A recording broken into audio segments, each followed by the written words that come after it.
नमस्कार। उत्तर प्रदेश विधानसभा चुनाव के लिए अखिलेश यादव और समाजवादी पार्टी अभी से तैयारियां शुरू कर चुकी है। अखिलेश यादव खुद भी कई सीटों की मॉनिटरिंग कर रहे हैं, किसे टिकट देना है, प्रत्याशी कौन होंगे, इस पर वो खुद भी मॉनिटरिंग कर रहे हैं और काफी इस पर गहन विचार कर रहे हैं।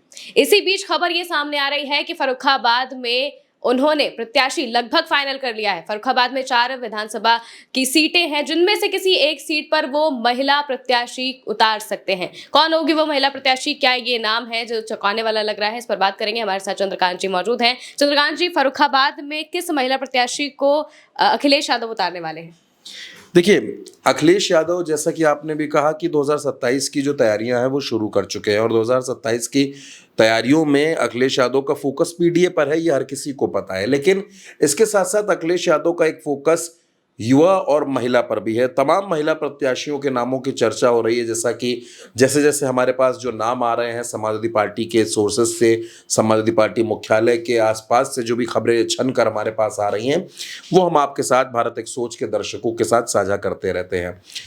एक नाम सामने आया है, वो है फर्रुखाबाद से। फर्रुखाबाद में विधानसभा की 4 सीटें हैं, जिसमें फर्रुखाबाद की सदर भी है, कायमगंज भी है, भोजपुर भी है। और फर्रुखाबाद वो इलाका है जो मैनपुरी से बहुत ज़्यादा प्रभावित होता है। फर्रुखाबाद में समाजवादी पार्टी ने लगातार मेहनत की है, लगातार काम किया है और 2024 के लोकसभा चुनाव में अखिलेश यादव ने यहाँ नवल किशोर शाक्य को अपना प्रत्याशी बनाया था। नवल किशोर शाक्य ने कड़ी टक्कर दी थी, लेकिन 2600 कुछ वोटों से, बड़ा कम अंतर था, जिससे वो चुनाव हार गए और मुकेश राजपूत यहाँ चुनाव जीत गए बीजेपी से।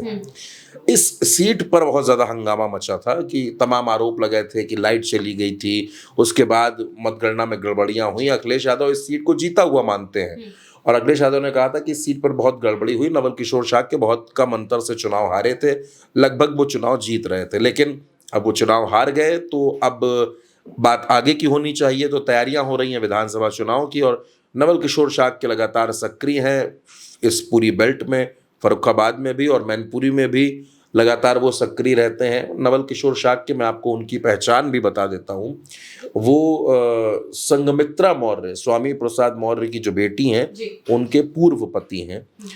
दोनों का रिश्ता टूट गया था। उसके बाद नवल किशोर शाक्य ने प्रियंका शाक्य से शादी की और अब कहा यह जा रहा है कि समाजवादी पार्टी फर्रुखाबाद में किसी सीट पर, वो कायमगंज भी हो सकती है, वो भोजपुर भी हो सकती है, क्योंकि ये चारों सीटों पर पिछली बार बीजेपी जीती थी। तो अखिलेश यादव की ये स्ट्रैटेजी है, ये रणनीति है कि फर्रुखाबाद में इस बार मजबूती से चुनाव लड़ा जाए, क्योंकि 2024 के लोकसभा चुनाव में ये दिख गया कि समाजवादी पार्टी वहां मजबूत है। तो नाम सामने आ रहा है प्रियंका शाक्य का। नवल किशोर शाक्य की पत्नी है, लखनऊ भी रहती हैं, फर्रुखाबाद भी रहती हैं, पेशे से समाज सेवी भी हैं और ये लोगों के बीच में सक्रिय रहकर काम भी करती हैं। और प्रियंका शाक्य नवल किशोर शाक्य की पत्नी है, तो एक राजनीतिक अनुभव उनके पास है। नवल किशोर शाक्य के चुनाव में प्रियंका शाक्य ने बहुत मेहनत की थी। पूरे फर्रुखाबाद में उन्होंने दौरे किए थे, जनसभाएं की थी, रोड शो किए थे और नवल किशोर शाक्य को बेहद मजबूती प्रियंका शाक्य से मिली थी। और अब ऐसे में चर्चा है कि क्योंकि प्रियंका शाक्य को चुनाव लड़वाने से अखिलेश यादव को जो शाक्य, कुशवाहा, ये जो वोटर्स हैं, इनमें भी एक मजबूती मिलेगी। पीडीए का मैसेज भी निकल रहा है कि पीडीए समाज से हमने टिकट दिया, और क्योंकि प्रियंका शाक्य के साथ एक राजनीतिक अनुभव भी और वो महिला भी हैं, तो तमाम जो पॉलिटिकल साँचे हैं उसमें प्रियंका शाक्य पूरी तरीके से फिट बैठती हैं। युवा प्रत्याशी हैं, बहुत ज़्यादा उम्र नहीं है, बहुत सक्रिय रहती हैं। और सबसे बड़ी बात है कि प्रियंका शाक्य और नवल किशोर शाक्य, ये दोनों पति पत्नी समाजवादी पार्टी को लगातार मजबूत करते हैं और इसके साथ साथ समाज में जो वंचित लोग हैं, जो पीड़ित लोग हैं, जो शोषित लोग हैं, उनके लिए भी ये लोग काम करते रहते हैं, लगातार उनके बीच में सक्रिय भी रहते हैं।